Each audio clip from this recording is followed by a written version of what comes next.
Hello everyone, my name is Carrie. I am from a Dong minority county located in Huaihua, Hunan province in China.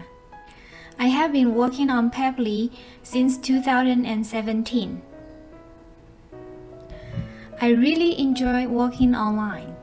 This job allows me to travel and work at the same time. I have to say, the last 5 years was very valuable for my teaching experience. I have learned how to teach different age groups, using different teaching methods for different learning needs. I think motivation and persistence are the key factor for learning online. Helping students to find out their best way to learn Chinese is my goal. I mainly teach Chinese for beginners, HSK standard course, and some business conversational Chinese. I hope we have chance to learn and grow in the future together.